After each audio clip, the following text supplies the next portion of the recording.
curta o vídeo e se inscreva no canal. Audioteca ANCAP. Audioteca apresenta Além da Democracia. Porque a democracia não leva à solidariedade, prosperidade e liberdade, mas sim ao conflito social, a gastos descontrolados e um governo tirânico. Frank Karsten e Karel Beckman. Rumo a um novo ideal político.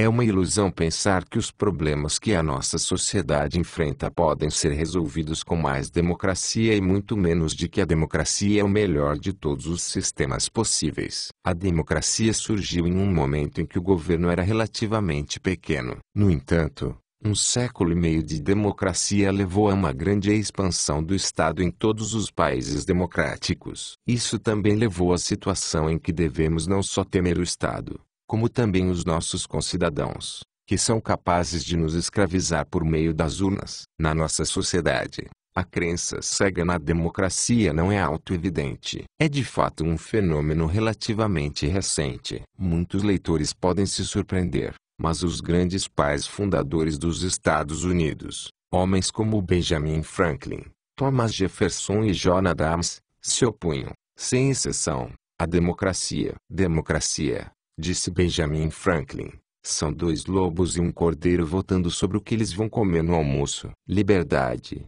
ele acrescentou, é um cordeiro bem armado contestando o voto.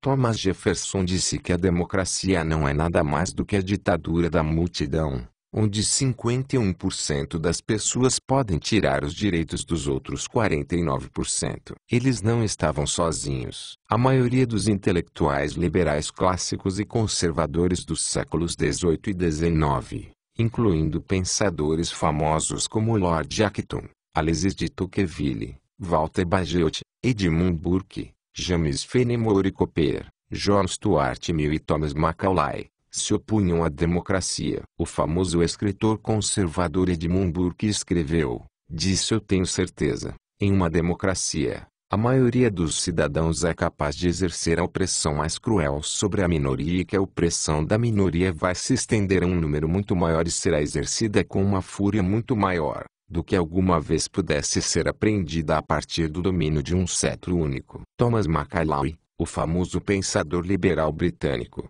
expressou sentimentos semelhantes. Há muito que estou convencido de que instituições puramente democráticas devem, mais cedo ou mais tarde, destruir a liberdade ou a civilização, ou ambas. Estas ideias eram perfeitamente aceitáveis naqueles tempos, como Eric von Ritterque-Neutilegen mostra em seu livro Liberdade ou Igualdade, 1951. No entanto, durante o final do século XIX e XX, o ideal liberal clássico foi cada vez mais deixado de lado e substituído pela fé no coletivismo, a noção de que o indivíduo é subordinado ao grupo. O liberalismo foi substituído por várias formas de coletivismo: comunismo, socialismo, fascismo e democracia. Esta última se apresenta agora como a nossa ideia de liberdade. Mas, como mostramos neste livro, é totalmente falso tentar igualar democracia e liberdade. Como os pensadores liberais clássicos do passado reconheceram,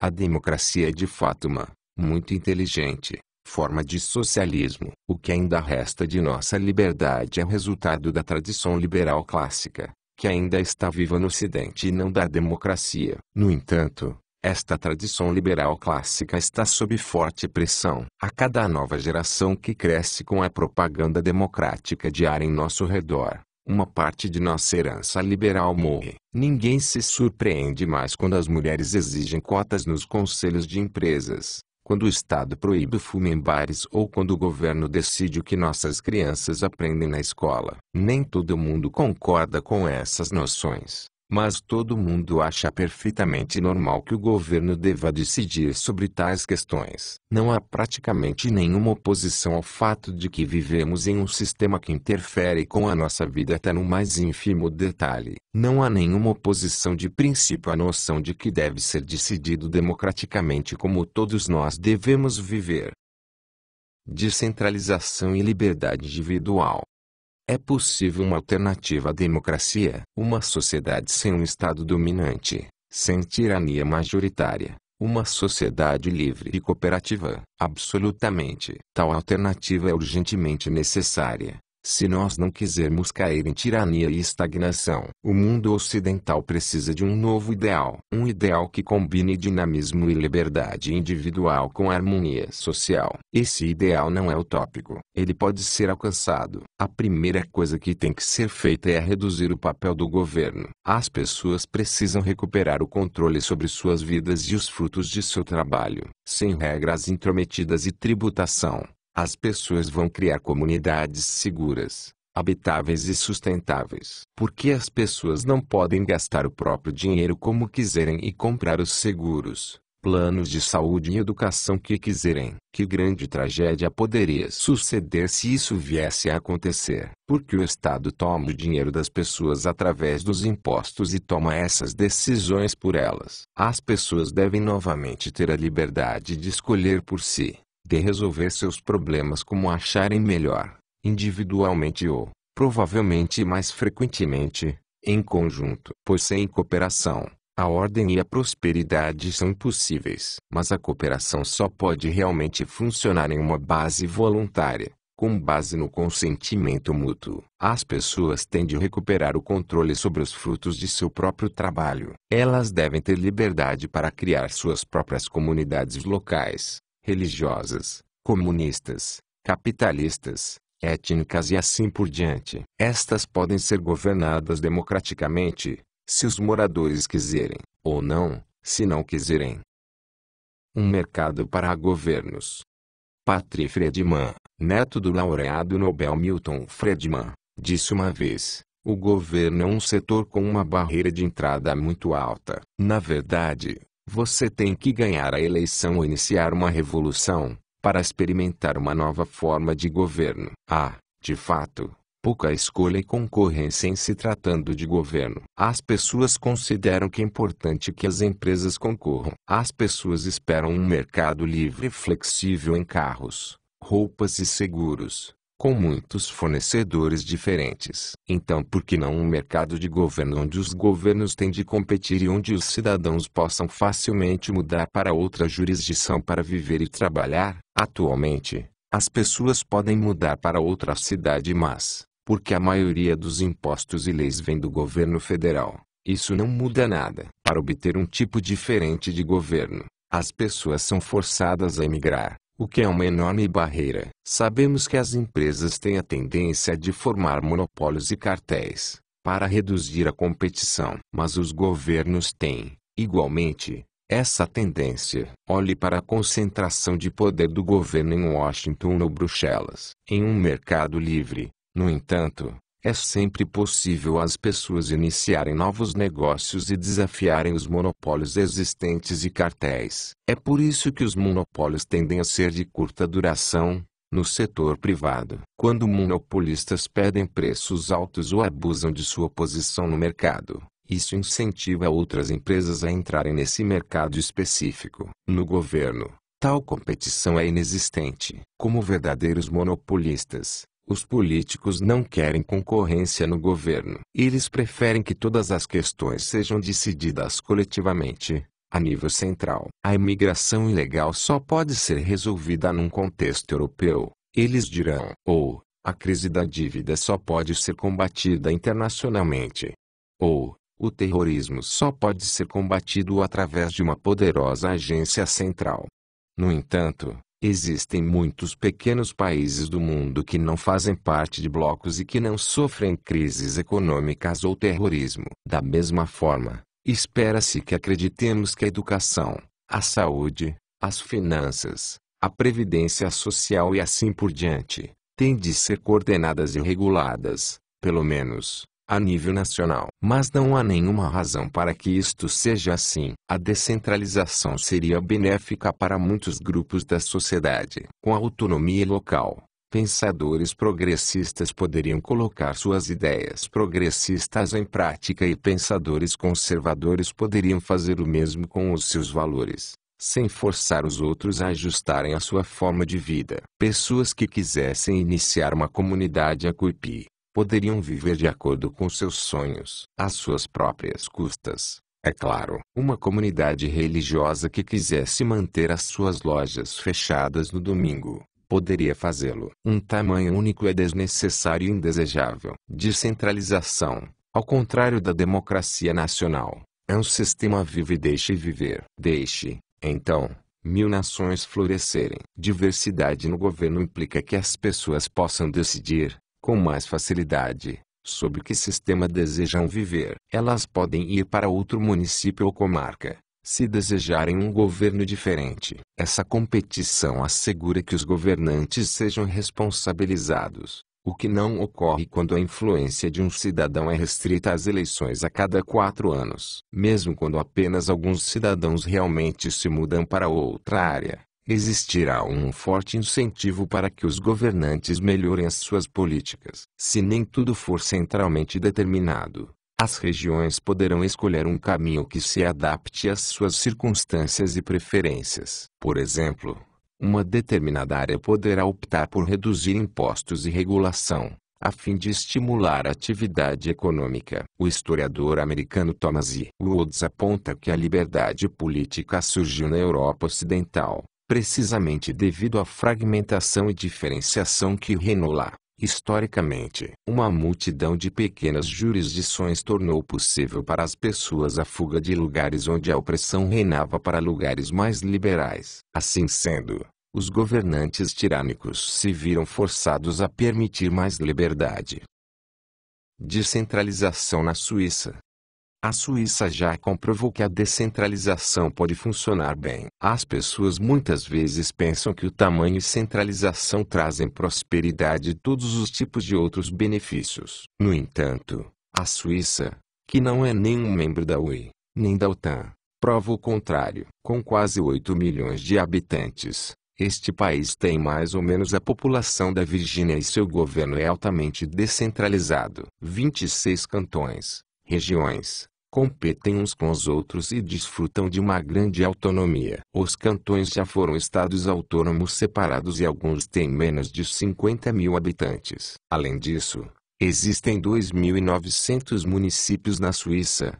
O menor tem cerca de 30 habitantes. Isso é muito mais do que a maioria dos outros países europeus. A maior parte do imposto de renda suíço é pago ao município e ao cantão e não ao governo federal. Os municípios e cantões são muito diferentes em tributação e regulamentação e, assim, competem pelas preferências dos cidadãos e das empresas. É sabido que a Suíça é um país de grande sucesso e está entre os melhores do mundo em termos de expectativa de vida, emprego, bem-estar e prosperidade. É um dos poucos países no mundo que não tem convivido com guerras por mais de um século. Apesar da existência de 4 idiomas, alemão, francês, italiano e romanche, há uma grande quantidade de harmonia social. Em contraste com a situação na Bélgica, onde as tensões e conflitos de interesses entre os flamengos que falam holandês e os valões que falam francês estão sempre ameaçando dividir o país. Considerando que os flamengos se queixam de que eles têm que pagar para os menos ricos valões, os suíços não experimentam qualquer atrito, consequência de seu sistema descentralizado. É claro, a Suíça é uma democracia. Mas o país tem tantos e tão pequenas unidades democráticas, que consegue evitar muitos dos efeitos negativos da democracia parlamentar nacional. A Suíça também prova como a possibilidade de secessão reduz as tensões. Na década de 1970, os habitantes de língua francesa do cantão de Bernay não se sentiam bem representados na área em que viviam, predominantemente de língua alemã. Assim, em 1979, as comunidades de língua francesa se separaram e formaram o Cantão de Jura. Ao longo dos séculos, as disputas entre os diferentes grupos étnicos e idiomas foram pacificamente resolvidas dessa forma. Como os cantões suíços e as comunidades são pequenas, as pessoas não só podem ir às urnas, mas também têm a opção de se mudar, se estiverem insatisfeitas com o governo. Dessa forma, As más políticas são substituídas por boas políticas. Isso não significa que nós defendemos o modelo suíço como um ideal ou a única opção, mas é um exemplo que mostra como o governo descentralizado poderia funcionar e como ele conduz a impostos mais baixos e maior liberdade individual. Também não queremos dizer que a democracia é, necessariamente, uma coisa boa, desde que seja mantida pequena. Uma democracia com 3 pessoas ainda é errada, se ninguém puder fugir dela. Nesse caso, ela poderá ter os mesmos efeitos negativos que uma democracia com 10 milhões de cidadãos. O que importa é que as próprias pessoas estejam autorizadas a determinar o quão grandes são as unidades administrativas em que querem viver e qual a forma de governo que possuem. Não precisa ser uma democracia. Liechtenstein, 160 km², Mônaco, 2 km², Dubai, Hong Kong, 1.100 km², e Singapura, 710 km². Não são democracias parlamentares, mas estes são países bem-sucedidos. Estes países mostram que, muitas vezes, pequeno é bom. Alguém poderia pensar que o direito de secessão e autodeterminação leva a conflitos, mas esse não é o caso. Pense como um mercado livre funciona. Todo mundo tem o direito de abrir um negócio. Ainda assim, a maioria das pessoas são empregadas por empresas. Essa cooperação traz benefícios para todas as partes. Isso se aplica a países também. As pessoas podem optar por serem independentes, mas a maioria vai achar que é do seu interesse participar de uma sociedade. E as várias sociedades também vão considerar de seu interesse cooperarem. Claro, economias de escala podem reduzir os custos, mas em que grau isso vai acontecer só pode ser determinado se as pessoas forem livres para escolher. A secessão não tem, necessariamente, que conduzir à imediata autonomia administrativa completa. Qualquer forma de descentralização, em que certas responsabilidades são transferidas do governo central para o governo local, poderia ser chamada a secessão política. Esta poderia ser uma forma de transição atrativa entre secessão completa e a situação atual. Como isto poderia funcionar pode ser visto no exemplo das chamadas zonas econômicas especiais, como Shenzhen, que o governo chinês criou nos anos 1980 e 1990. Essas regiões tiveram pouca regulamentação, permitiram algum investimento estrangeiro e abriram um caminho para o resto da China se tornar mais livre. Dubai também criou essas zonas francas, onde existem poucas regulamentações de comércio e trabalho. Tais zonas francas econômicas poderiam ser um modelo para a criação de zonas francas políticas, onde as pessoas pudessem experimentar diferentes formas de governo. A sociedade contratual. Muitas vezes as pessoas pensam que, se o Estado não fornecer algo, por exemplo, subsidiar a ópera ou cuidar dos idosos, esse algo não existirá. Mas essa é a mentalidade das pessoas na antiga União Soviética, que disseram que seria de nós, se o Estado não cuidasse de nós. Quando o economista norte-americano Milton Friedman visitou a China comunista, ele foi questionado por funcionários sobre quem seria o secretário de Recursos Naturais do ZOA. Quando ele lhes disse que não havia tal pessoa, eles olharam para ele, incrédulos. Eles não podiam imaginar que a produção e distribuição de matérias-primas seriam possíveis sem controle do governo. No passado, as pessoas não podiam imaginar como seria a vida sem um rei. Do rei era esperado que sustentasse seus súditos. Vamos agora olhar para o Estado e para a democracia. Da mesma forma, hoje as pessoas acham difícil de acreditar que os cidadãos,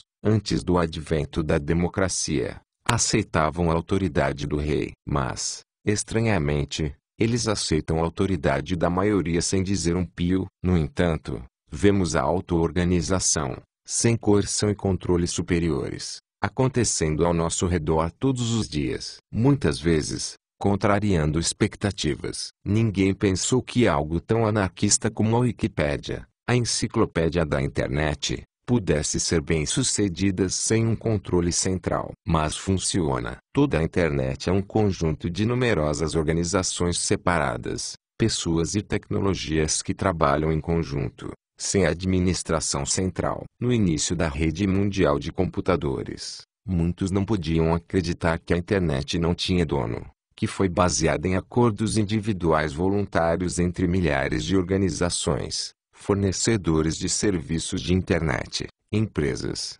instituições, cada um deles controlando uma pequena fração da rede. Na verdade, o nosso ideal de uma sociedade livre seria semelhante ao modelo em que a internet se baseia. Com a internet, apenas algumas regras simples se aplicam. O resto está aberto para todos participarem como preferirem. A regra principal é comunicar através do protocolo de internet TCP/IP. Nesta base, milhões de empresas, organizações e indivíduos são livres para fazerem suas próprias coisas, criarem seus próprios domínios, oferecerem os seus serviços e comunicarem-se da forma que eles quiserem. As pessoas também podem iniciar novos protocolos além do TCP/IP e descobrir se outros querem seguir seu exemplo. Elas podem começar novos serviços e ver se conseguem encontrar clientes. Esta diversidade, liberdade e auto-organização na internet provou funcionar surpreendentemente bem. Da mesma forma,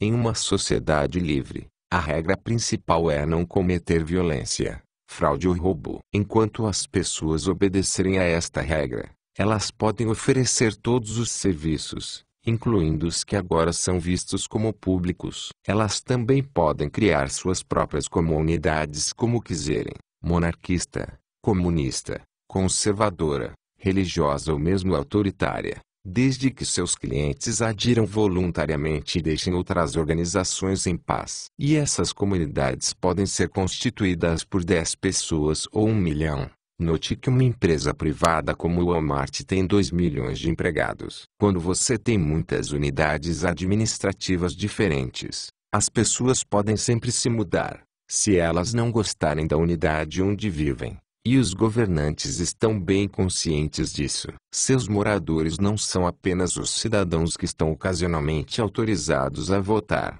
mas são também os clientes que eles têm de servir bem, se quiserem retê-los. O mesmo acontece no mercado. Se os clientes não gostarem do que o padeiro tem para oferecer, eles não organizam protestos a fim de influenciar o proprietário. Eles simplesmente vão a outra padaria. Pequenas sociedades são mais propensas a se basearem em acordos claros do que em influência através das urnas. No ZEUA e em outros países democráticos, nenhum cidadão tem um contrato com o governo, especificando suas obrigações mútuas. Por exemplo, o que o governo vai fornecer e qual o custo. Pense em questões como pensões, saúde, educação, subsídios, leis trabalhistas e assim por diante. Os cidadãos têm uma obrigação vaga e indefinida de pagar impostos e cumprir as leis, enquanto o governo tem uma obrigação indefinida de prestar os serviços. E o governo pode mudar as regras a qualquer momento,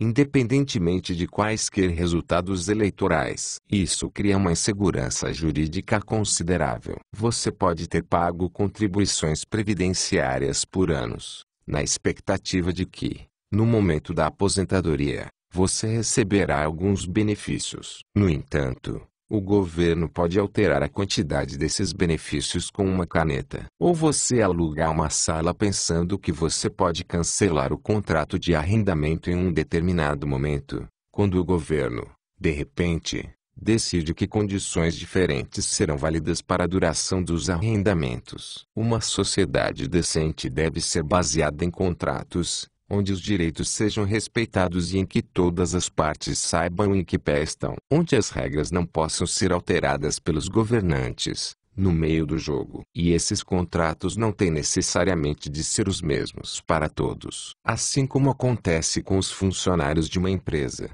cidadãos diferentes poderiam ter contratos diferentes, dependendo da área onde vivem ou trabalham. O caminho para a liberdade. Se o progresso tecnológico é uma indicação de futuros desenvolvimentos, então as perspectivas de descentralização são brilhantes. Uma invenção tecnológica como o carro, libertou pessoas em sua mobilidade. A invenção da pílula deu às pessoas mais liberdade sexual e às mulheres mais controle sobre suas vidas. A chegada da internet colocou um fim ao total controle da elite dominante sobre a mídia. Agora, todos podem publicar notícias, enviar suas ideias para o mundo ou começar a vender produtos na internet. Na verdade, a tecnologia é a força verdadeiramente democratizante, mais do que o próprio sistema democrático. Considerando que a democracia dá poder à maioria para governar sobre a minoria, a tecnologia tende a oferecer aos indivíduos poder sobre suas próprias vidas. A democracia retira o poder das pessoas. A tecnologia lhes dá poder. É uma força de descentralização que pode tornar o intermediário,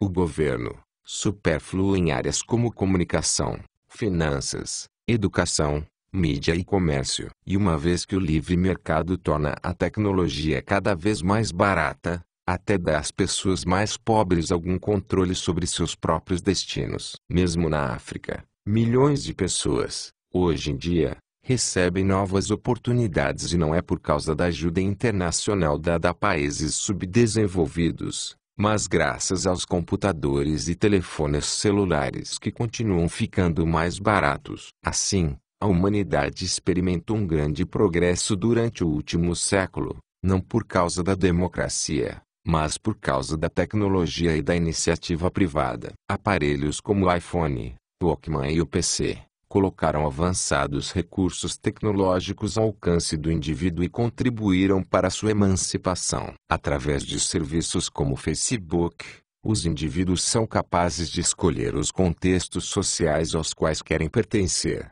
mesmo através de fronteiras nacionais e sem interferência do governo. Além disso, o desenvolvimento do inglês como língua mundial e a possibilidade de viajar mais economicamente têm tornado o mundo menor e tornaram mais fáceis os deslocamentos para outros países. Tudo isso implica que a concorrência em matéria de governo pode funcionar muito bem. Mesmo hoje em dia, cada vez mais as pessoas escolhem onde querem trabalhar ou viver e com que tipo de governo. Milhões de pessoas vivem ou trabalham no exterior. Um mundo com muitas pequenas unidades governamentais, cada uma com suas próprias características, estaria em consonância com estes desenvolvimentos. Estas pequenas unidades poderiam decidir cooperar em certas questões se for essa uma vantagem para elas. Por exemplo, em energia, transportes e migração. Elas também poderiam cooperar em defesa, o que poderia ser importante se surgisse um Estado grande que ele quisesse esmagar as sociedades menores. Sociedades economicamente bem-sucedidas e inovadoras teriam maior probabilidade de encontrar maneiras inteligentes de se defenderem contra este tipo de agressão. As novas tecnologias permitem,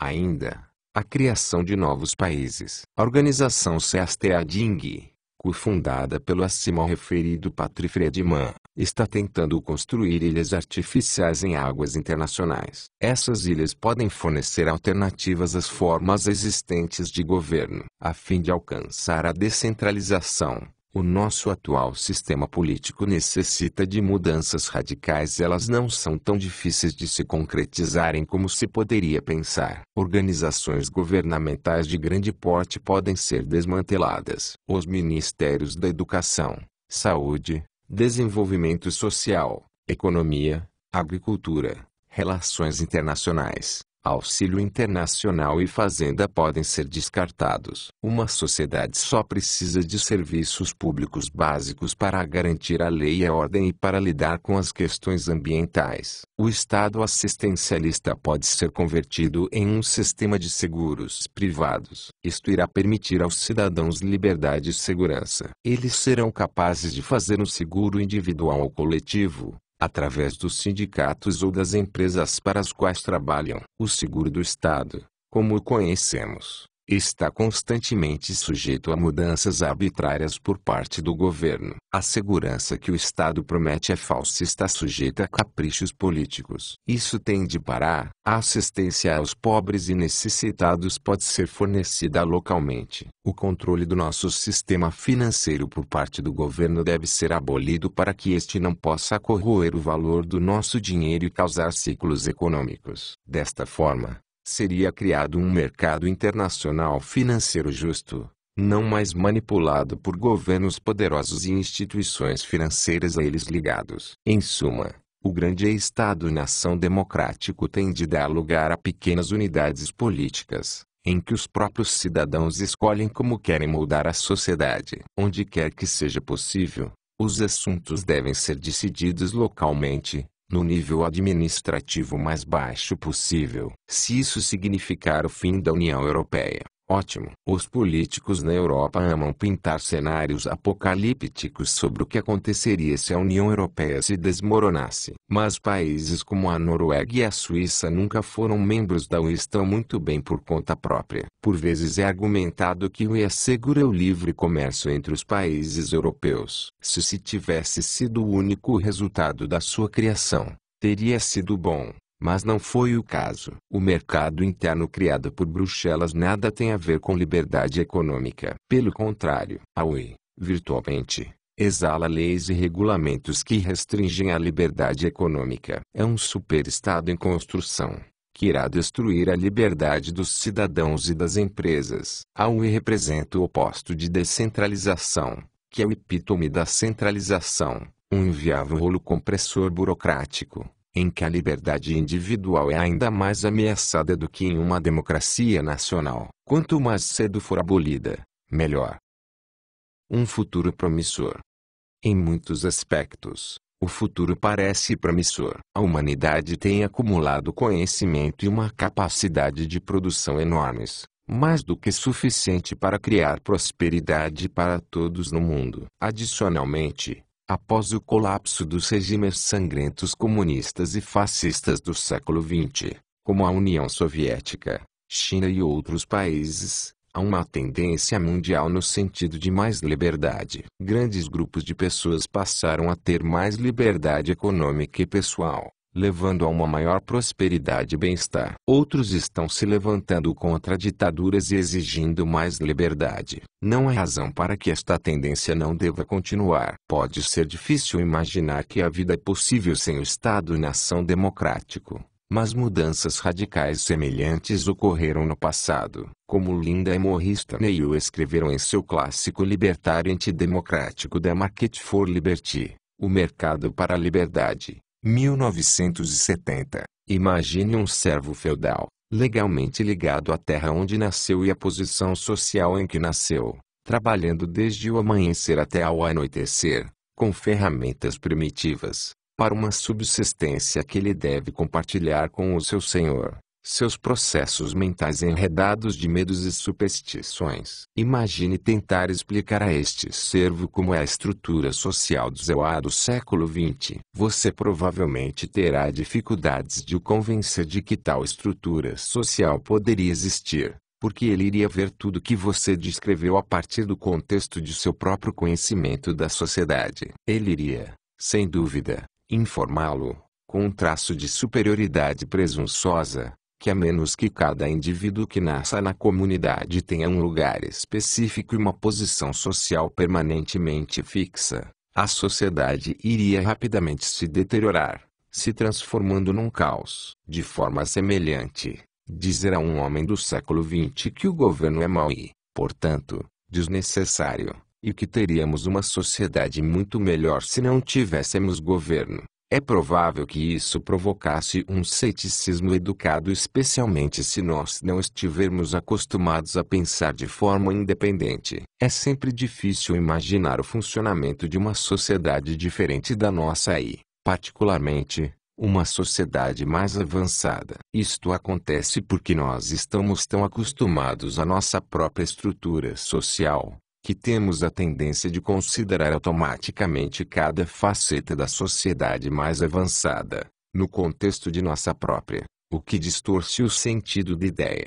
Acreditamos que o Estado-nação e a democracia que a acompanha são fenômenos do século XX e não do século XXI. O caminho para a autonomia e capacitação vai continuar, mas isso não vai levar a grandes democracias. Ele vai levar, através da descentralização e da organização das pessoas em pequenas unidades administrativas, projetadas pelas próprias pessoas. Alguns podem argumentar que a maioria das pessoas não é capaz de ser livre, que elas não têm a responsabilidade ou desejo de viverem uma vida independente, que devem ser governadas para o seu próprio bem. Mas esse é o mesmo argumento que foi usado contra a abolição da escravatura ou a emancipação das mulheres. A escravidão não deve ser abolida, se argumentou, porque os negros não seriam capazes de cuidar de si mesmos. E mesmo assim, a maioria não iria mesmo querer ser livre. As mulheres não devem ter direitos iguais, se dizia, porque são incapazes de ganhar sua própria vida e de lidar com as exigências de uma vida independente. Mas a realidade mostrou o contrário. O mesmo vai acontecer quando o Estado Democrático Babá for abolido. As pessoas vão ser surpreendentemente autossuficientes quando tiverem essa chance. É claro que elas não vão decidir viver de forma individualista, mas se auto-organizarem em grupos de sua própria escolha, em empresas, clubes, sindicatos, associações, grupos de interesse, comunidades e famílias. Liberados do controle paralisante da burocracia e tirania democrática da maioria, eles irão mudar o mundo de maneira que não podemos prever agora. Como Linda e Morris Neil escreveram, muitas condições indesejáveis que as pessoas tomam hoje em dia como certas, seriam diferentes em uma sociedade totalmente livre de governo. A maioria dessas diferenças surgiriam de um mercado liberado da mão morta de controle do governo, tanto fascista como socialista, e, portanto, capazes de produzir uma economia saudável e um padrão muito mais elevado de vida para todos. É hora das pessoas despertarem para o fato de que a democracia não conduz à liberdade ou à autonomia, não resolve os conflitos e não libera as forças produtivas e criativas. Muito pelo contrário, a democracia cria antagonismo e restrições. Os aspectos centralistas e compulsivos da democracia resultam num caos organizado, enquanto que a liberdade individual e a dinâmica do mercado não organizado trazem ordem espontânea e prosperidade. Para si mesmas, as pessoas preferem a liberdade à coerção. Elas preferem ter uma escolha direta no mercado livre, a apenas indicar a sua preferência na cabine de votação. Existe alguém que preferiria que o governo escolhesse que carro comprar, em vez de ele mesmo poder escolher. É tempo de as pessoas perceberem que a liberdade que elas desejam para si mesmas deve também ser dada aos outros. Que a sua liberdade não pode durar se os outros não têm a mesma liberdade. Que no fim elas próprias serão vítimas da coerção que elas, democraticamente, exercem sobre os outros. Elas vão cair em uma armadilha que elas mesmas criaram. Um movimento a favor de menos democracia e mais liberdade pode parecer assustador para alguns. Nós todos crescemos em estados-nação nacional-democratas e fomos incessantemente submetidos a ideias social-democratas. Fomos ensinados que a nossa sociedade é o melhor de todos os mundos possíveis. No entanto, a realidade é menos atraente. É hora de enfrentar essa realidade. O governo não é um benevolente Papai Noel. É um monstro egoísta e intrometido, que nunca estará satisfeito e acabará por sufocar a independência e a autonomia dos seus súditos. E este monstro é sustentado pela democracia. A ideia de que a vida de cada ser humano pode ser controlada pela maioria. É hora de abandonar a ideia de que os povos, e, portanto, o Estado, tem o direito de governar. Que estaremos em situação melhor se os governos determinarem o modo como vivemos e gastamos o nosso dinheiro em vez de fazermos isso nós mesmos. Que ideologia democrática do modelo único irá trazer harmonia e prosperidade. Que nos beneficiamos da coerção democrática. É hora de nos libertarmos da tirania da maioria. Nós não temos nada a perder, a não ser as correntes que nos prendem uns aos outros. Pós-fácil. Libertarianismo e democracia. Nossa crítica à democracia foi escrita a partir de uma perspectiva libertária. Libertarianismo é uma filosofia política baseada na autopropriedade, ou seja, no direito de cada indivíduo ao seu próprio corpo e à sua própria vida e, consequentemente, aos frutos de seu trabalho. A alternativa ao autogoverno é ter algumas pessoas a governarem a vida e o trabalho de outras pessoas, mas isso é altamente irrealista.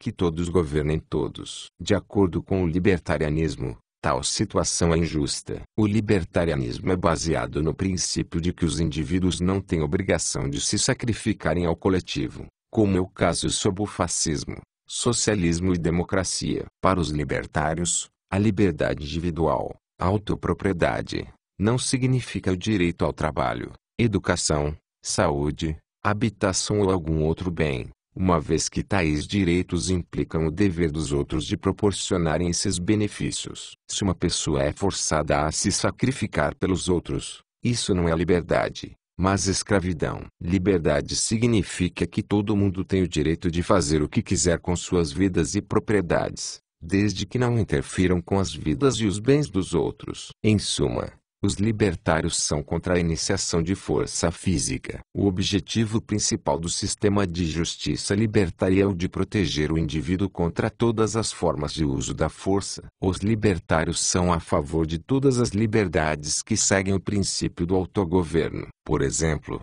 defendemos a liberdade de religião, liberdade de eutanásia, legalização das drogas, a liberdade de expressão e assim por diante. Somos também pelo direito de as pessoas se associarem, cooperarem e comercializarem livremente, ou seja, por um mercado livre. Nós acreditamos que os indivíduos e grupos têm o direito de fazer as suas próprias regras sobre o uso de suas propriedades. Tal como todo mundo está autorizado a decidir quem convida para a sua casa, o dono de um bar deve ser autorizado a decidir se é permitido fumar em seu bar e um empregador deve ser autorizado a decidir sobre o código de vestimenta dentro de sua empresa. Qualquer pessoa é livre para não frequentar um bar ou não trabalhar para uma empresa, se eles não gostarem das regras. Por esta razão, o libertarianismo é contra leis antidiscriminação. Tais leis são incompatíveis com o princípio da livre associação. O governo decreta: se associem, quer você goste ou não.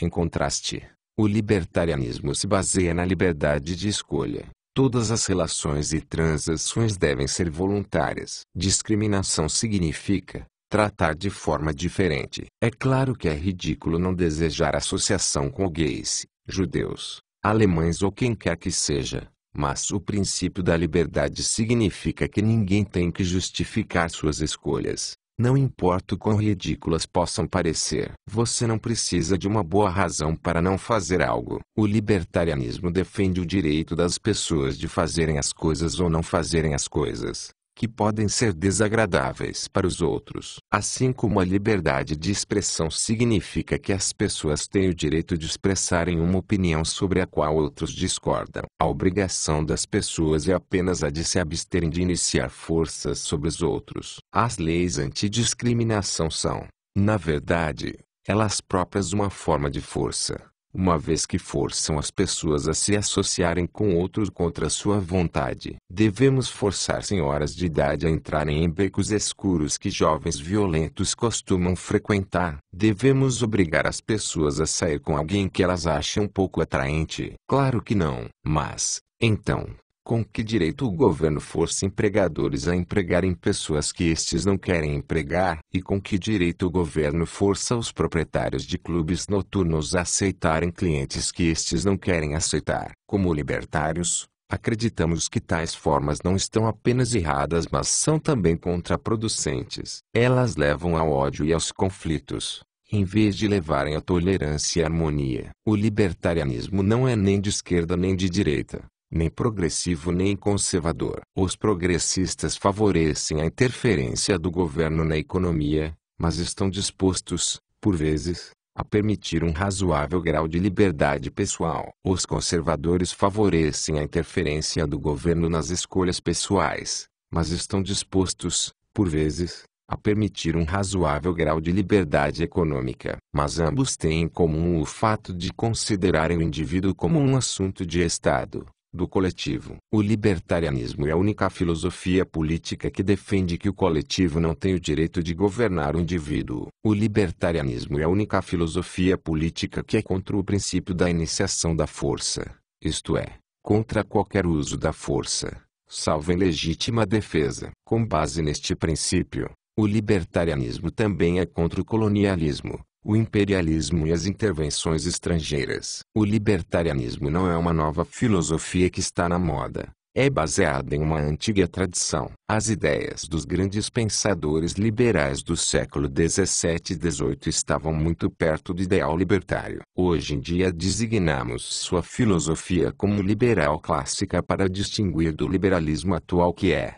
na realidade, uma variante da social-democracia, em vez de uma filosofia da liberdade. No século XIX, o libertarianismo foi defendido tanto por um número de anarcocapitalistas e um grupo de economistas liberais clássicos, principalmente da Áustria. Um centro acadêmico atual do libertarianismo no ZEUA é o Instituto Mises, batizado em homenagem ao economista de mercado livre austríaco Ludwig von Mises. Em 1974, Friedrich Hayek, um estudante de Mises, recebeu o Prêmio Nobel de Economia. O mais famoso pensador libertário do século XX foi outro aluno de Mises, o economista e intelectual completo americano Murray Rothbard. Seu livro fora New Liberty, por uma nova liberdade, e ainda, provavelmente, a melhor introdução ao libertarianismo disponível. No entanto, Mises e Rothbard nunca produziram uma análise rigorosa do fenômeno da democracia. O primeiro pensador libertário a fazer isso foi o economista alemão Hans Hermann Hoppe. Seu livro Democracy, The God That Failed, Democracia, O Deus que Falhou, 2001, é, por enquanto, o trabalho padrão libertário nesta área. Nos últimos anos, em parte graças ao trabalho de Hoppe, a ideia da democracia tem tido, cada vez mais, a atenção de escritores libertários, mas a maioria de suas críticas são encontradas apenas em artigos publicados em diversas revistas e em sites libertários, como o Mises.org e o Mises.org.br. Tanto quanto sabemos, nenhuma crítica completa, popular e libertária da democracia foi anteriormente publicada. Esperamos ter preenchido essa lacuna com este livro. Algumas citações sobre a democracia. A democracia são dois lobos e um cordeiro votando sobre o que comer no almoço. A liberdade é uma ovelha bem armada contestando o voto. Benjamin Franklin, estadista, cientista, filósofo e um dos pais fundadores dos Estados Unidos. A democracia nunca dura muito tempo. Ela logo se enfraquece, esgota e mata a si própria. Não há uma democracia que não tenha se suicidado. John Adams, segundo presidente dos Estados Unidos. A democracia não é nada mais do que a tirania da multidão, onde 51% das pessoas podem tirar os direitos dos outros 49%. Thomas Jefferson, o terceiro presidente dos Estados Unidos. Acreditamos que o socialismo e a democracia são uma coisa só e são indivisíveis. Partido Socialista, EUA. Cada eleição é uma espécie de leilão antecipado de venda de bens roubados. H. L. Mencken, 1880 a 1956, jornalista e ensaísta americano. Como podemos continuar a assegurar o progresso se, cada vez mais, adotamos um estilo de vida em que ninguém está disposto a assumir a responsabilidade própria e todo mundo está à procura de segurança no coletivismo? Se essa mania continua, vamos regredir para um sistema social em que cada um tem suas mãos nos bolsos dos outros. Ludwig Erhard, o ex-chanceler alemão e arquiteto do milagre econômico alemão do pós-guerra. A democracia é ilimitada, assim como a oligarquia. É uma tirania espalhada por um grande número de pessoas. Aristóteles. O governo é a grande ficção, através da qual todo mundo se esforça para viver à custa de todos os outros. Frédéric Bastiat, 1801 a 1850, teórico clássico liberal e economista político francês. Quando as pessoas descobrirem que elas podem votar em dinheiro para si mesmas, isso irá marcar o fim da República. Benjamin Franklin.